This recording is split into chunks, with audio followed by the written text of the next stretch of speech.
En MCA Radio estamos convencidos que conversar hace bien. Y si lo hacemos de forma positiva, entonces es mucho mejor. A partir de ahora, Edgardo Fogel te invita a una amena y profunda charla. Esto es Conversando en Positivo. Un momento de luz para compartir experiencias de vida. Por MCA Radio. Resonando con el alma. Muy buenas tardes, queridas amigas y amigos de Conversando en Positivo. Espero que estén excelentemente bien, muy positivos hoy día. Un saludo muy especial también a todos los que nos escriben, todos los que están fuera de Chile, todos los amigos de provincia, los que nos escuchan a través del sitio web. Y bueno, a los que nos escriben también en conversandopositivo@gmail.com. Les recuerdo como siempre nuestro sitio web, que cada semana le vamos aportando contenido junto a nuestra gran colaboradora Marcela Guzmán, nuestro sitio web conversandoenpositivo.cl. Va a estar muy entretenido, tenemos una tremenda invitada, así que les recomiendo a todas las amigas, amigos que se relajen y escuchen y reflexionen junto con nosotros en este programa. Nuestra invitada, quizás muchos ya la conocen. Ella es psicóloga de origen británico, es la creadora del método Langford, que actualmente se aplica en distintos colegios de Chile y ha recibido el apoyo oficial de la UNESCO Latinoamericana como Educación para la Paz. Autora del libro De Regreso a la Armonía, conferencista en seminarios y colegios, panelista de radio, Sylvia Langford ha dedicado toda su vida a trabajar con seres humanos para entender cuáles son los motores que nos permiten alcanzar nuestro máximo potencial. Fruto de este trabajo es su método y los libros que publica con reflexiones sobre cómo recuperar la armonía y la paz interior en tiempos como los que nos han tocado vivir. No es amiga ella de recetas ni de fórmulas mágicas. En todos estos años se ha percatado de que tenemos mucho más que aprender de la naturaleza que de algunos tratados científicos. Esta experiencia Silvia la recoge en este libro que vamos a conversar hoy día, que se llama La armonía es el camino. Si siempre haces lo que siempre has hecho, siempre tendrás lo que siempre has tenido. Eso sí. Está bueno, ¿no? Bienvenida, Silvia. Muchas gracias por la invitación. Al contrario, gracias a ti por estar con nosotros. Felicitaciones por tu nuevo libro. Muchas gracias. Es una gran profundidad, una gran riqueza, muy profundo y práctico también, ¿no es cierto? Quizás volver a las cosas simples. Sí, bueno, partamos para las personas, para las amigas, amigos auditores que nos están escuchando, partir con lo que es el método Langford, ¿no es cierto? ¿Qué es el método Langford y cómo aplica? Quizás el nombre también está equivocado, porque cuando uno dice método, uno cree que es único. Y esto es un complemento a otras cosas. Yo siempre hablo que el método es preparar la tierra para colocar las semillas. Y cuando hablamos de preparar la tierra, hay cosas previas para que otras cosas ocurran. Y pienso que dentro de eso tiene que haber, los adultos tenemos que volver a ser guías. Y cuando hablo de guías, es dejar de ser sobreprotectores, amigos y tiranos de nuestros niños. Y es como recuperar esta autoridad que tenemos tanto pánico al nombre. Y cuando hablo de autoridad estoy hablando de un adulto paciente, tranquilo, cercano y claro en sus instrucciones. Por otro lado hay un material concreto que los niños trabajan todos los días 10 minutos, que es para desarrollar habilidades cognitivas y emocionales. Es algo sistemático porque al hacer un trabajo sistemático de 10 minutos todos los días, se engrosan las conexiones neuronales. ¿Cómo qué tipo de trabajo? Hay de todo tipo, desde los más pequeños hay un trabajo corporal, hay un trabajo de canto, hay un trabajo de movimiento que está todo intencionado en un material audiovisual y después hay instrucciones simples que tienen que seguir en un manual. Tiempo total 10 minutos. En los más grandes, cuando hablamos de habilidades, pueden ser desde cálculo mental, desde vocabulario en inglés, desde lectura, que es como las cosas. Porque si no hay habilidades, difícilmente podemos asentar conocimiento. Y lo principal del trabajo es trabajar la voluntad. Cuando digamos, nosotros que somos personas comunes y corrientes, la voluntad hay que trabajarlo. Cuando uno ya en otro plano, la voluntad es parte de uno. Pero esto de hacer lo que hay que hacer cuando uno no tiene muchas ganas. Claro. Y eso pareciera ser que el adulto cambió su rol y los niños no diferencian lo que tienen que hacer con lo que no tienen que hacer. Y esto confunde, porque muchos de los diagnósticos actuales, mi hipótesis, lo he ido comprobando, es que los niños no quieren, no es que no puedan. Y creo que eso hay que despejarlo. Entonces esta tierra ayuda a mirar un poco distinto. Entonces la reflexión en los colegios se coloca de otro lado, no es en la misma discusión. No es cuántos niños tienen diagnósticos, sino decir cómo vamos a recuperar lo que hemos perdido. ¿Esto tú lo trabajas con niños de qué edad? Es curioso porque lo estoy trabajando desde niños de los 2 años hasta experiencias en universidades que me han pedido trabajar la voluntad en, como dicen, 5º y 6º medio. Esto atraviesa, ahora el corte de la voluntad bajo 12 años, el trabajo principal es de los guías. Sobre 12 años es un problema de cada cual. Y a partir, algo ya dijiste recién, pero a partir de qué diagnóstico más potente tú empiezas a darte cuenta que es necesario hacer todo este cambio con el proceso que tú estás desarrollando? Al déficit atencional. Me llamó mucho la atención que en países orientales este diagnóstico no existe. Creo que tienen otros problemas, pero esto no lo tienen. Entonces, ¿por qué algunos chicos, digamos, en otras partes del mundo no tienen este problema? Entonces me empecé a plantear qué tendrán los orientales que no tenemos nosotros. Y claramente tienen desarrollada la voluntad, pero hay otros problemas que tienen que ver con el sentido de la vida. Ahora esto es un equilibrio. Entonces, hasta ahora no hay ningún medicamento que cure la voluntad. La voluntad se trabaja haciendo. Claro. Entonces el foco está equivocado, o sea, porque el adulto, como no coloca límites, como no es claro con lo que está diciendo, el niño tampoco tiene claro lo que tiene que hacer. Entonces este incremento, porque si fuera solamente neurológico, el índice debería ser el mismo, pero ¿por qué cada vez hay más? Y cuando hablamos de trastorno de aprendizaje, he descubierto, que la correlación es 1 con un adulto que es sobreprotector. Ahora, si no volvemos a retomar que 10% de un resultado genético y 90% de trabajo, esfuerzo y disciplina, ¿por qué cada vez aumentan más los niños con trastorno de aprendizaje? Porque en el fondo, y por otro lado, el niño que le cuesta, le hacemos el camino más fácil. Entonces esto es preocupante, porque cuando son chiquitos están todos los chiquitos con apoyos externos. Y después en la adolescencia prácticamente le damos por perdido. ¿Y cómo ese chico, ese joven va a entender que la vida es bella y que el esfuerzo no es malo y que cuando uno habla de la paz interior es cuando uno ha hecho un esfuerzo y uno mira para atrás y dice, he hecho 2 pasos bien para adelante, 1 para atrás, y eso es vivir. Claro. Ahora, vivir pensando que todo es fácil no es vivir. Bueno, y a partir de eso nace este segundo libro, ¿no? Que lo sacaste solamente en 30 días, en un mes.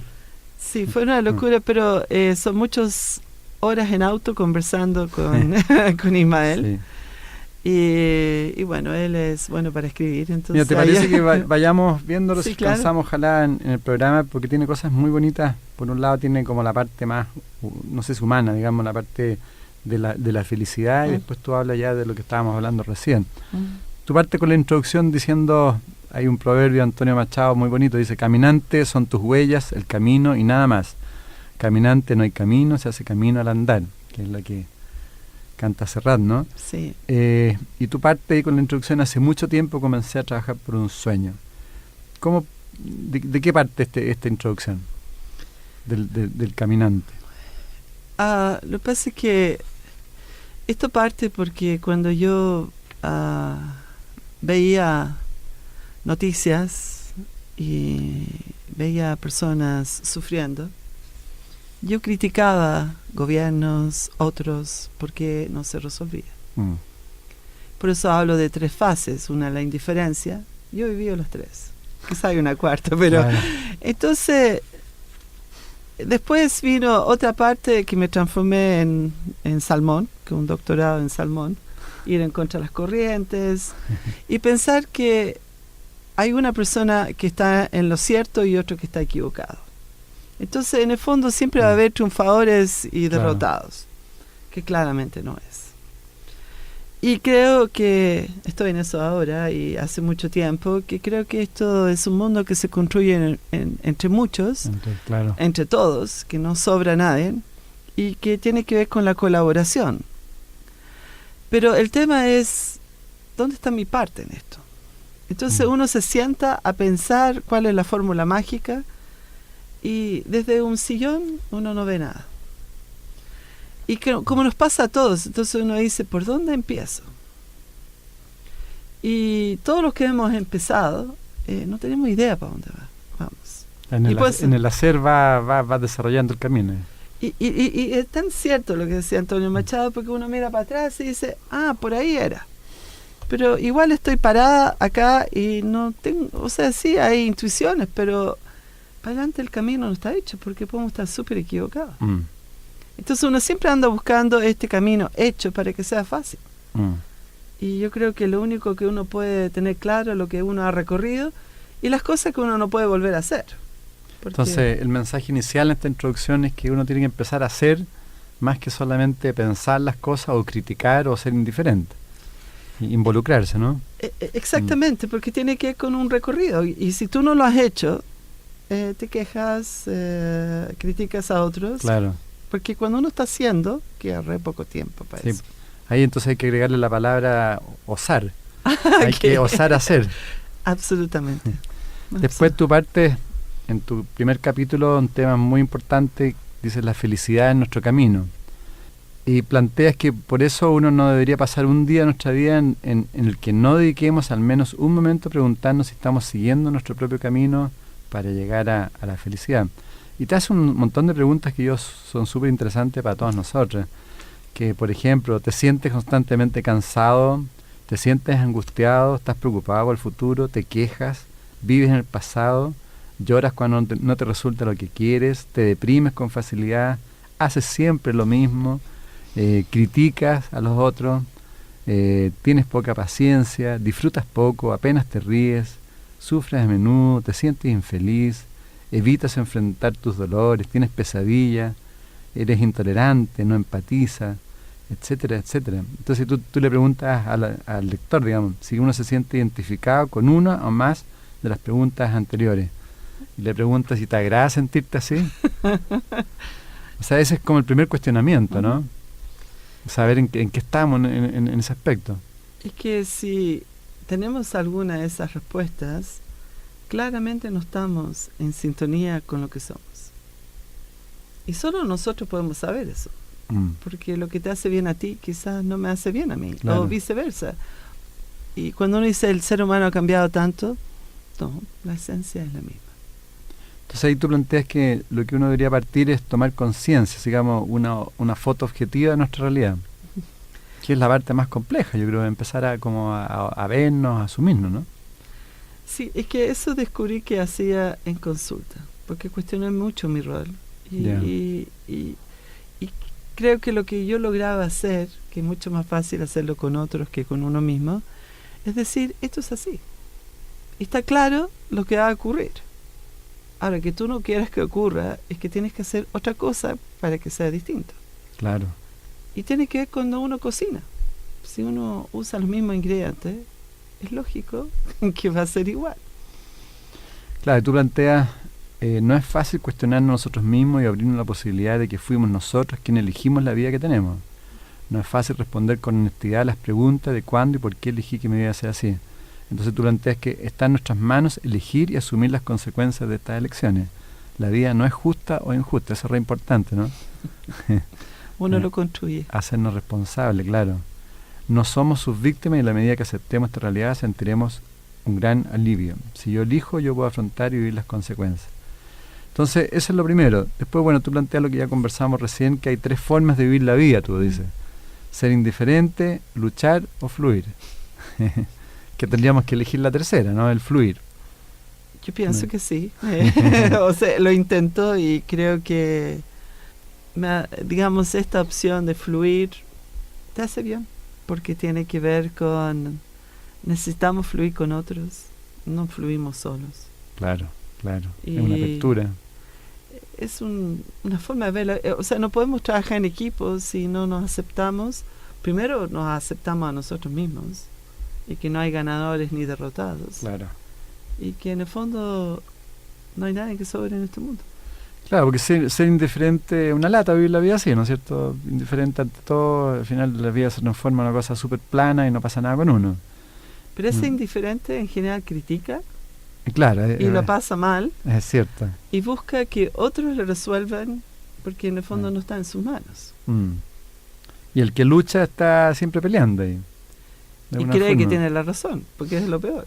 Claro, porque hay perdedores y ganadores. Tienes toda razón. Después tú hablas del control también, que el control es una obsesión que busca alcanzar la perfección, pero claramente no existe la perfección, ¿no? No estaríamos acá, ¿no? Sí, eso estuviera claro. Y el control tiene que ver con que nos hace tanto mal, porque en vez de vivir nuestro día a día, estamos tan preocupados de que el futuro sea como nosotros queremos que sea y que no falle nada. Ahora, el futuro va a ser de acuerdo a lo que hacemos en nuestro día a día. No tiene que ver con querer cambiar. O sea, si quiero cambiar el futuro, tengo que hacer algo distinto hoy. Y primero cambiar uno.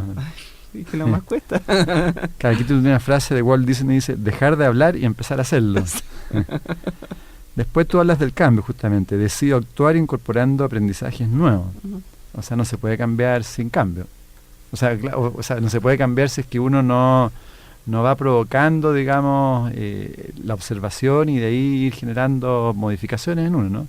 En los mecanismos habituales que uno tiene. Y eso es lo loco, porque siempre valorizamos tanto el aprendizaje. Hablamos del cambio, que bueno, lo dice muy bien Joe Dispenza cuando vino. ¿Qué has hecho distinto ayer con hoy? Nada, entonces ¿cómo crees en el cambio? Y las cosas que aprendes lo tienes que asimilar, no lo puedes llegar y simplemente decir, oh ya, ok, qué bonito, pero ¿cómo lo integro a mi vida? Ese es el cambio de verdad. Y en ese sentido la educación, ahí está un grave problema, porque es una educación súper rígida, ¿no? Y que es de pura información nomás, que no te permite mucho cambio. Es difícil ese cambio, es que hay que ir definiendo qué es lo que queremos en esta educación. Yo creo que la educación es la formación humana, y que tendríamos que volver a pensar o plantear qué tipo de, bueno, siempre lo pregunto, o sea, qué tipo de adulto queremos formar. Entonces, cuando estamos permitiendo que niños se agredan, niños mientan, niños desafían a los adultos, claro, es el mundo que estamos formando. Bueno, relacionas el cambio con crecer, el cambio nos permite escribir algo diferente, la historia que queramos y además hacerlo en esta vida con el tiempo que nos quede. Y ahí tú planteas varias preguntas, ¿por qué nos cuesta tanto elegir? Claro, porque requiere una decisión también y eso ya es un cambio. Muchas veces queremos que otro tome esa decisión porque después le puedo echar la culpa de que no fue el adecuado. ¿Y eso tú lo vas viendo en los niños también? Absolutamente, absolutamente. El tema de la responsabilidad, que es lo que también planteamos que es básico, ¿no? El responsabilizarse de la propia vida. Después tú en el capítulo 2 tú planteas cómo damos el primer paso que inicia nuestro proceso de cambio. Y ahí sale con una frase de Albert Einstein que dice, locura es hacer lo mismo una vez tras otra y esperar un resultado diferente. Son notables sus frases. Claro. O sea, tenemos que salir del círculo vicioso, ¿no? ¿Qué nos cuesta? Porque lo que sabemos es lo que nos acomoda. ¿Y cómo salimos del círculo vicioso? Tú hablas de la voluntad de alguna forma, ¿no? Sí, es primero la toma de conciencia, que a veces me costaba entender lo que era como tal y logré poner una palabra a esta foto objetiva sacando las emociones. ¿Es esto lo que yo quiero? Que es un poco las preguntas anteriores. Claro. Y la voluntad es hacer, que en el fondo... Claro. Pero tiene que haber un sentido de la vida para que la voluntad empiece a moverse. Claro. Yo conozco un gran maestro también que justamente que planteaba que un poco lo que dijiste tú, la voluntad es hacer lo que uno debe hacer, pero no lo quiere hacer. Pero para eso hay que, tal como los músculos, hay que entrenarlo, ¿no? Absolutamente. Y para eso generarse pequeños desafíos y esos desafíos cumplirlos para que uno vaya siendo más consecuente con su propio inconsciente y ahí ir avanzando de a poco. Absolutamente, porque los grandes maestros no tienen este problema. No tenemos la gente común y corriente. Claro. Porque cuando el músculo se entrenó, ya ni siquiera uno se plantea eso. Claro, Que hay que hacerlo. pero siempre aparecen nuevos desafíos. Absolutamente. Entonces quizás se le podría transmitir a las amigas, amigos auditores que pueden partir con pequeños desafíos, puede ser en aspectos físicos o en aspectos emocionales o actitudes, que las vayan descubriendo y proponerse ir cambiando, ¿no? Absolutamente. Por eso uno tiene que tener un trazado, porque cuando uno dice, yo quiero ir a la playa, entonces uno se plantea, ok, tenemos que llegar a la playa. Claro. Bueno, es quizás más fácil llegar a la playa, pero si uno dice, yo quiero generar un hogar en armonía, dejemos de gritar. Cuesta un mundo, porque si ya lo tenemos instaurado, es partir con algo. Y en ese sentido, cuando tú hablas de la búsqueda de sentido, también entonces hay que incorporarlo en los hogares, en las casas, de alguna forma. Absolutamente. La consecuencia. ¿Ah? Es la consecuencia del camino que queremos recorrer. Ahora, cuando uno toma conciencia que nuestros hijos son simplemente el resultado de lo que hemos hecho o no hecho. Entonces, dejar de decir es que nuestros hijos son desafiantes. Quizás cambiar la palabra y decir, ¿qué hicimos nosotros para que nuestros hijos fueran desafiantes? ¿Y qué tenemos que cambiar para que no lo sea? ¿Y qué haces cuando ya tienes hijos adolescentes, ya desafiantes, que no te respetan en absoluto? Hijos ya de 15, 17, 18 años. Curiosamente, cuando uno retoma la esencia del hombre, es partir con su sentido de la vida. Yo trabajo con muchos adolescentes que me dicen no están ni ahí, y trabajo en sectores muy complejos. Cuando uno les pregunta, ¿cuál es tu sueño? Hay parte del comienzo eso, porque discutir de las cosas triviales ya no tiene sentido. Entonces es hacerles cargo de que su vida sobre los 12 años lo tienen que escribir ellos, que ya no es una responsabilidad de los padres ni de los profesores, es un problema de que ellos tienen que empezar a plantear. Y los adultos tienen que dejar de resolver lo que ellos tienen que resolver, que es... Entonces, el comenzar esa reflexión es súper interesante lo que va ocurriendo. Y una de las cosas que generalmente les ocurre a los adolescentes es que no les hemos permitido imaginar. Y como no imaginan, difícilmente pueden soñar. Y si yo no tengo un sueño, difícilmente hago lo que tengo que hacer. Silvita, pero ¿cómo se hace en el caso ya de chicos más grandes que quizás ya no respetan a los padres? Ahí, en el fondo, esos chicos tienen que trabajar con otras personas, como contigo, por ejemplo. Porque de alguna forma ya tienen bloqueado a los padres, ¿no? Por mucho que uno le plantee el sentido de la vida y converse. Es que es curioso, porque si el padre se transforma en guía, los chicos sí escuchan. Lo que pasa es que estamos hablando más de lo mismo. Estoy enojado, estoy enganchado. Ahora, el que tiene que cambiar es el adulto primero. Ahora, si el adulto no está dispuesto a cambiar, tendría que trabajar con otros. Pero es interesante que el adulto haga ese switch. Ahora, tú dices que cada persona debiera buscar este sentido en su vida que está relacionado directamente con su esencia.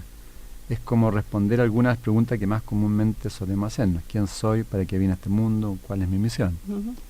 O sea, para el sentido de la vida para ti es ir a lo más profundo, ¿no? De alguna forma. Esa es nuestra esencia. Yo creo que todos tenemos una misión y hay que reconectarse con eso.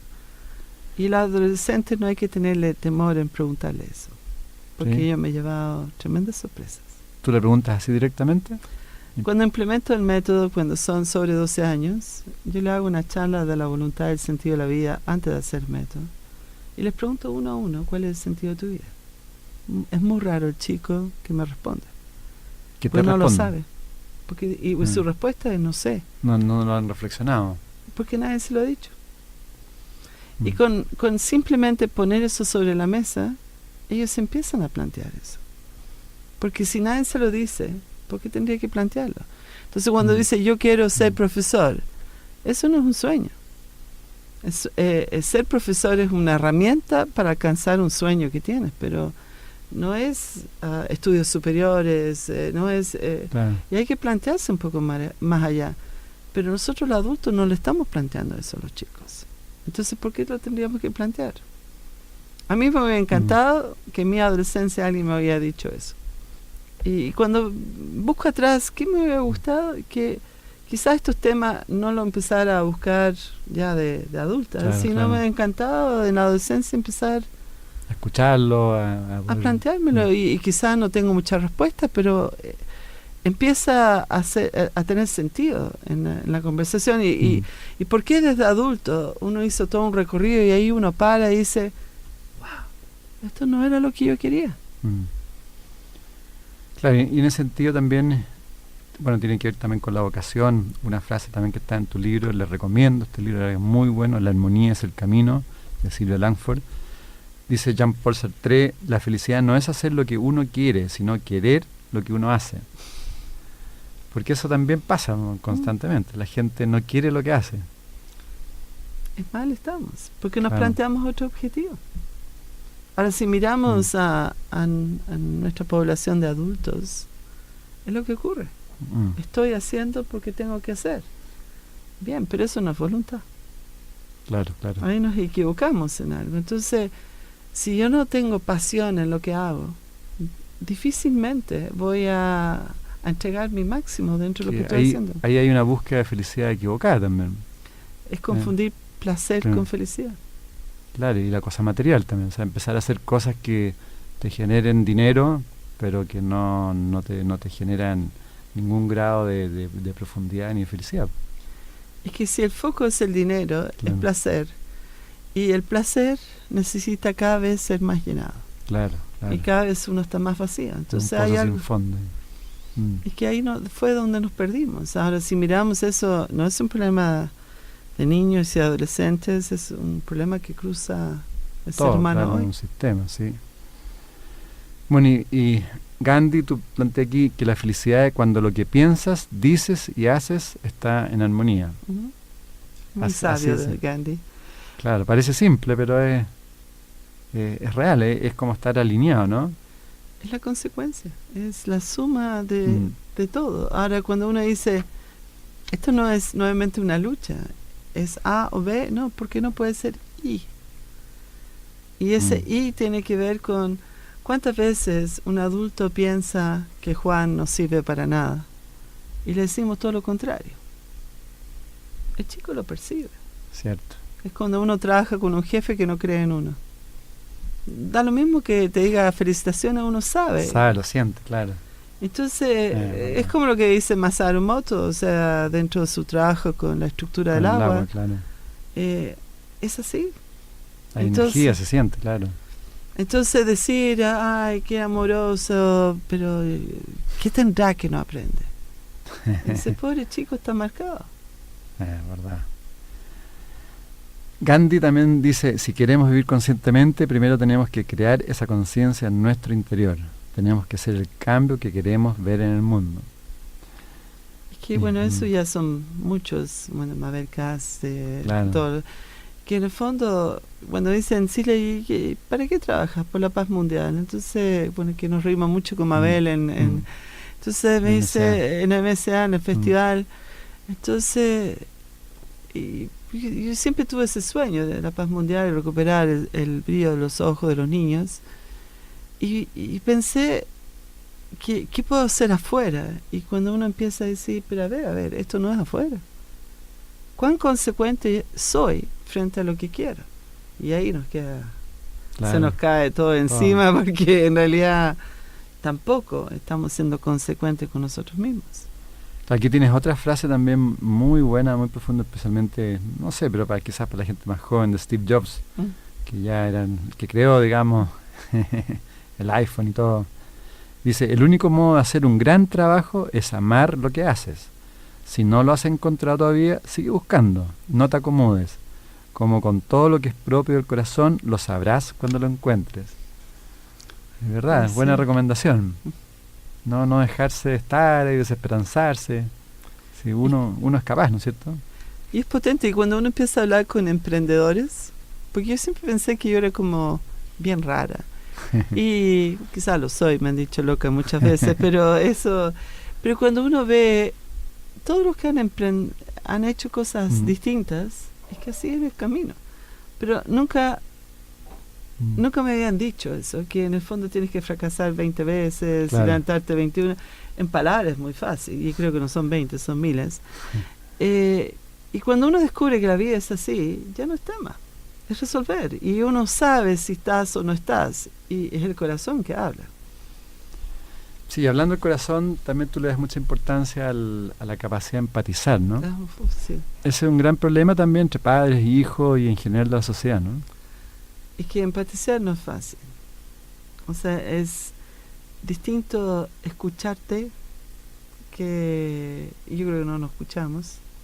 Escuchar lo que yo quiero escuchar o escuchar lo que tú tienes que decir. Y para eso tenemos que aceptar de verdad las diferencias. Y no solamente darte lo que yo quiero, sino darte lo que tú necesitas. Claro. Es bien distinto. Ahora, cuando todo se construye desde mí, y ahí viene la lucha, porque uno cree que todo el mundo es igual que uno, o tiene que ser igual que uno. El narcisismo que tenemos original casi. Es potente, porque claro. Uno cree que tiene la fórmula mágica, que así es. Y que es uno de mis temores dentro de la discusión de la educación actual, porque tampoco es O, es I, y qué difícil hacer I. ¿Y cómo podemos ir trabajando la capacidad de empatizar con pequeñas cosas, para la amiga, amigo de todos, para todos nosotros? Qué difícil la pregunta.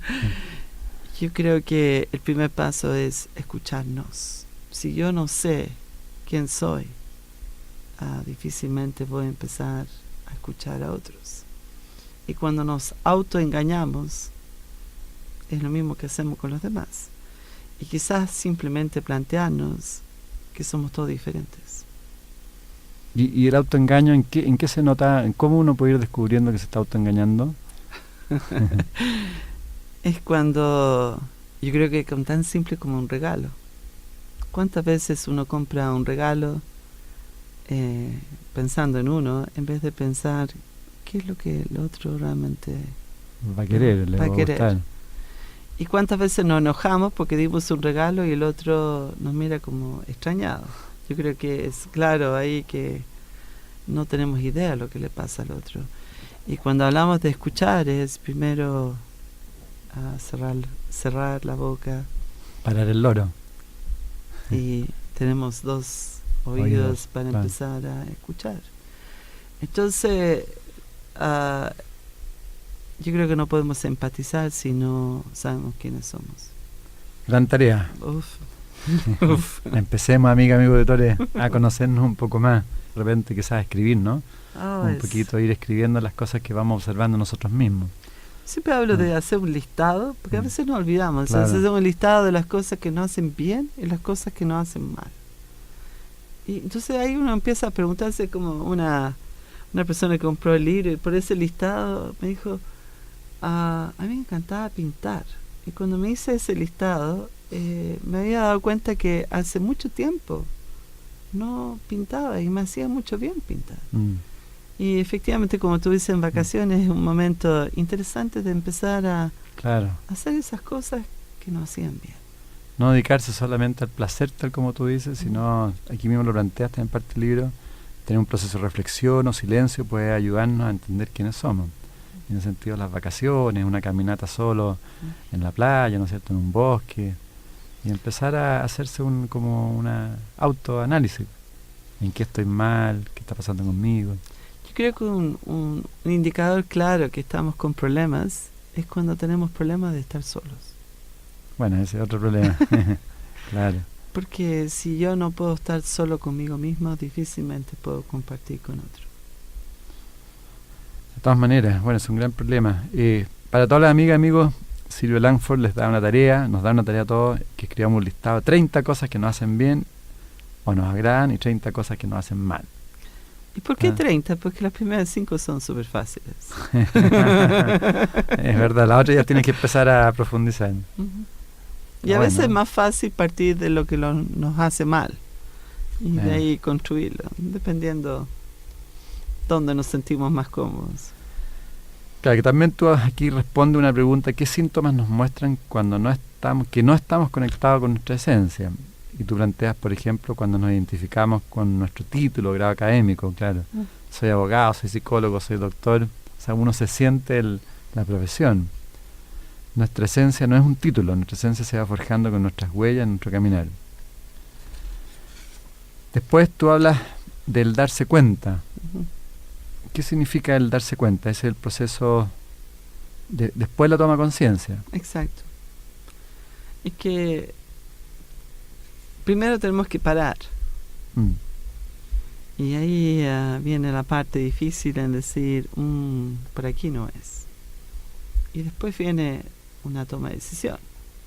¿Qué hago con eso? Claro. Y quizás lo más difícil es tomar decisiones, porque darse cuenta a veces no cuesta tanto. Sí, es cierto, pero queda ahí nomás. ¿Qué hay? Y ahí hay que elegir y hacerse cargo de esa elección. Y como bien, si no hago nada, también es una elección. Por supuesto, claro. No hacen nada. Claro. Bueno, aquí Macmillan, también un gran comunicador, ¿no? Absolutamente. Sí, él dice, se recomienda usar el pasado solo como trampolín y no como sofá. Me Está muy encantó bueno, su claro. palabras. Claro, o sea, reflexionemos con nuestro pasado, pero no nos quedemos echados con eso, ¿no es cierto? Claro, usémoslo para crecer. Y para no volver a hacer lo mismo. Claro. Bueno, ahí tú hablas también del fracaso, que no es lo mismo fracasar que ser un fracasado. Súper distinto. Es súper distinto, sí. Si uno, Fracasar es bueno, pero uno no puede sentirse fracasado por eso. es que es ahí que es loco, porque los ingenieros que supuestamente son más estructurados en ciertas cosas, son mucho más flexibles en pensar, en plantear que la vida es una suma de procesos. Y curiosamente todos los que estamos ligados más bien al mundo más humanista, hablamos de éxito o fracaso. Entonces es re loco, porque la vida es una suma de muchos procesos y finalmente el resultado de un proceso es un indicador que lo estoy haciendo bien, Claro. o tengo que hacer algunos cambios. Claro. Y no es más que eso. Entonces no existen las personas fracasadas. Es verdad. Lo que existe son muchos fracasos, porque nos pasa eso. Y hemos pensado que frustración, fracaso es un problema, en vez de tomar lo que es un momento de aprendizaje. Sí, porque la vida es una escuela, ¿no es cierto? Absolutamente. ¿Y quién no ha vivido una frustración, un fracaso? Es bien positivo pensarlo así, como este programa, conversando en positivo. Absolutamente. Claro, que la vida es un proceso y que uno tiene que vivirla completa, ¿no? Con todo. Con todo. Y cuando uno mira para atrás, yo creo que uno más lo llena cómo pudo superar los momentos difíciles. Si uno mira atrás y dice, wow, es como dar la tranquilidad de que salté una valla.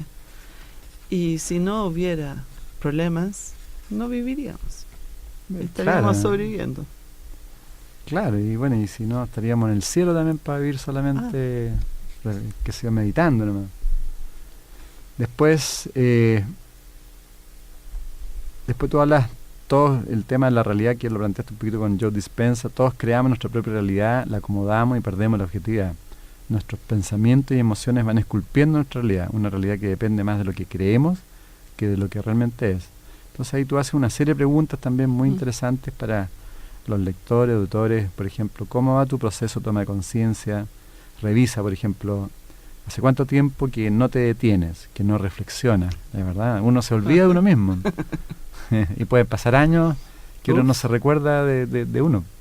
Sí, pues. Nos cuesta estar en silencio, porque cuando estamos en silencio normalmente nos quedamos dormidos. Porque ¿hace cuánto tiempo, por ejemplo, que no contemplas el mar? Para todas las amigas y amigos que van a ir al mar.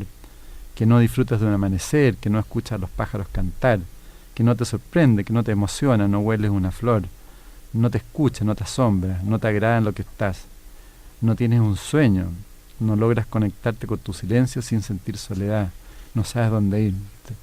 Es importante las preguntas, a través de estas mismas preguntas uno puede ir profundizando. Absolutamente.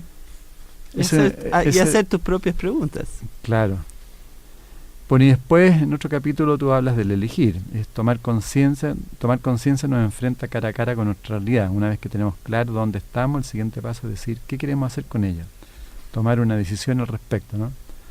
Y también tienes una serie de preguntas, ¿no?, que nos pueden ayudar, digamos, mucho en el sentido, qué sé yo, por qué me pesa mi día a día, cuánto me quejo diariamente, del 1 al 10, cuánto realmente resuelvo del 1 al 10, si me quejo 8, solo me queda tiempo para resolver 2. al final del día logro dormir tranquilamente o me doy vueltas y vueltas pensando en todo lo que pude haber hecho y no lo hice. Soy capaz de mirarme en el espejo al final del día y decir que me di por entero. ¿Cuánto aconsejo a otros cómo hacerlo sin haberlo hecho antes? Qué bueno. Cuando descubrimos objetivamente que nos quejamos todo el día, ¿cuánto espacio real nos queda para hacer? O sea, no quejarse y observar, bueno, volver a autoanalizarse, ¿no? Y ver qué está pasando con uno para de ahí empezar a cambiar. Es que cuando yo me quejo, deposito afuera lo que tengo que mirar adentro. Y yo creo que siempre cuando uno mira para adentro, hay mucho que hacer. Entonces es difícil estar quejándose de lo que otros no hacen. Sí. Bueno, y después también haces otro montón de preguntas muy de fondo. ¿Cuánto enjuicio lo mal que otros actúan? ¿Cuánto hablo sin hacer? ¿Cuántas veces propongo soluciones y las llevo a cabo? ¿Cuántas veces me enfermo y no me pregunto por qué? ¿Cuánto escucho o me escucho? ¿Cuánto agradezco? Hago mi máximo esfuerzo. O sea, este libro realmente es completamente, sirve de un manual, digamos, de desarrollo profundo. Yo creo que es solamente una reflexión. Pero que a través de las reflexiones vamos creciendo. Sí, absolutamente. Es plantearse el punto de partida. Claro.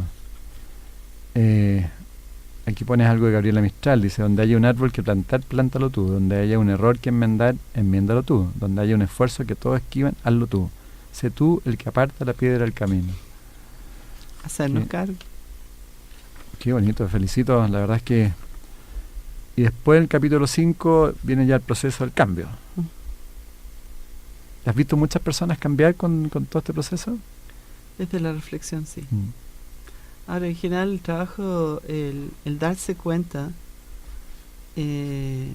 bueno, durante este último año he hablado frente a muchas personas, y cada cierto tiempo hay muchos meses donde dicen, no era tan difícil, era simplemente dar el primer paso.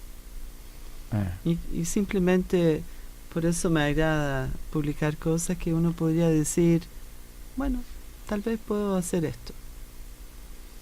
Y yo creo mucho en la autonomía, independencia. En la independencia, y no generar más dependencia de lo que existe. Depende de cada uno. Y creo que sí. Y partiendo por mí, yo digo que sí. En algunas cosas. Bueno, todas las amigas, amigos editores de Conversando Positivos, aquí estamos con la super Silvia Lanford hablando de su libro La armonía es el camino. Se lo recomiendo. Es un libro de una reflexión y sirve para trabajar, y también de la relación también de los padres con los hijos. También sale la relación de pareja ahí, que tú hablas. Silvia, bueno, aquí te planteas otro tema que es muy importante, si la enfermedad es física. Tú de alguna forma argumentas, y ya todo el sector salud lo está validando, ¿no es cierto?, de que es más un tema energético que fisiológico. Absolutamente. ¿Y en eso lo ves también en los niños? Absolutamente. Sí. Absolutamente. Tiene que ver con... no le estamos dando lo que ellos realmente necesitan, y desde ahí la energía está archicomprobada. En la energía, somos energía, hay una parte fundamental, y los pensamientos, y cuando decimos que amamos, también es una energía, y, claro. y no hemos olvidado que el amor es un círculo, no es un solo lado, que es dar y recibir. Y cuando esto está en armonía, no nos enfermamos. Cuando estamos enamorados, difícilmente estamos enfermos. En ese sentido, tú hablas del amor, también de la relación de pareja. Sí. ¿Cuáles son las claves de una buena relación de pareja? Yo creo que no son claves. Tiene que ver con si yo me conozco, estoy en condiciones de conocer a otra persona que va en el mismo camino, y no acomodar nuestra relación, sino es escucharnos. Volvemos a la empatía. Ahora, cuando uno dice, y me separé, yo soy uno de ellos, hablo de mi propia vida. Claro.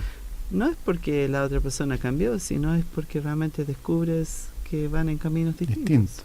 Claro, tú dices, la clave de la vida en pareja es disfrutar el camino. Sí, es que yo creo que es una señal muy clara de armonía. Cuando las cosas están fluidas, uno disfruta. La ponen una frase de John Lennon que dice: nos hicieron creer que cada uno de nosotros es la mitad de una naranja y que la vida solo tiene sentido cuando encontramos la otra media naranja. No nos contaron que nacemos enteros, que nadie en nuestra vida merece cargar en la espalda la responsabilidad de completar lo que nos falta. John Lennon. Sí, es potente eso. O sea, en realidad es seguir en el camino individual y acompañarse en la ruta. Hay un recorrido donde te complementas con una persona, por eso hablo de los 3 tipos de parejas, que en el fondo cuando yo me estoy anulando, no es una relación de pareja. Cuando uno de los dos se tiene que anular, es un tema, y cuando estamos en conjunto, escuchando nuestra esencia, no que somos iguales, porque si no, no seríamos un complemento. Sí.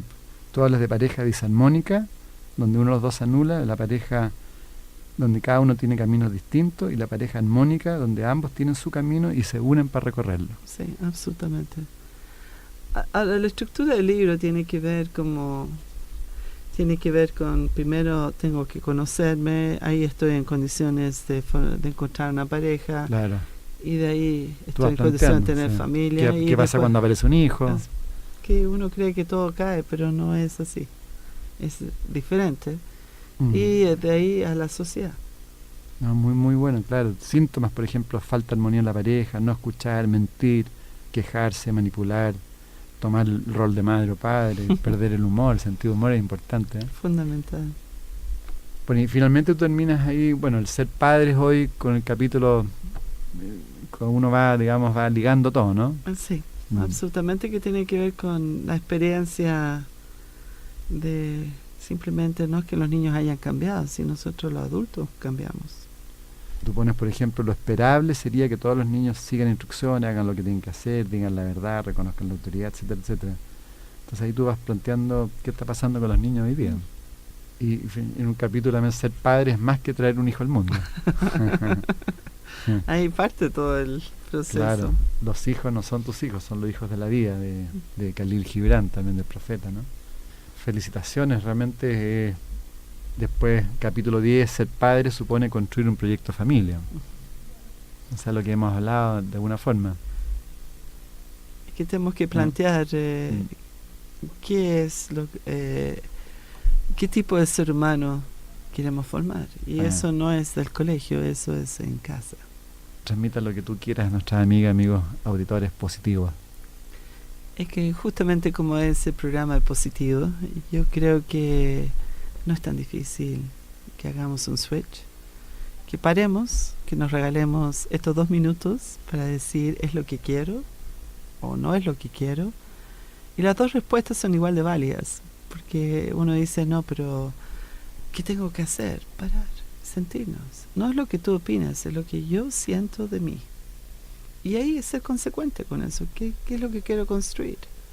Y no se construye en un día. Yo creo que cuando uno parte, por eso hablo de la armonía es el camino, porque me equivoqué en el primer libro, porque hablaba de regreso a la armonía, porque pensé que había que volver atrás, y uno no vuelve atrás, sino mientras uno camina conscientemente todos los días lo que uno quiere, es el camino, y el resultado va a ser ese. O sea, si yo estoy caminando en este camino de la armonía, seguro que el resultado va a ser armónico. Y hagámoslo día a día. Entonces la invitación es, hagamos el primer paso, no tengamos temor, el miedo tampoco existe, uno se lo construye, hacerlo. No es tan difícil. Así que una invitación a caminemos. Es una invitación a que busquen este libro, ¿no es cierto? Lo que me han dado feedback es como simple de leer, pero a la vez es profundo y reflexivo. Profundo, sí. Bueno, yo creo que muchas amigas y autores que han escuchado lo van a buscar. La armonía es el camino, Silvio Lanford. Muchas gracias a todas las amigas, amigos. Muchas gracias, Silvito. Que siga todo el éxito, como vas creciendo y inspirando a tanta gente. Muchas gracias por la invitación. No, al contrario. Muchas gracias a todos y que lo pasen muy, muy bien. En MCA Radio estamos convencidos que conversar hace bien. Y si lo hacemos de forma positiva, entonces es mucho mejor. Edgardo Fogel te acompañó en una amena y profunda charla. Esto fue Conversando en Positivo, un momento de luz para compartir experiencias de vida por MCA Radio, resonando con el alma.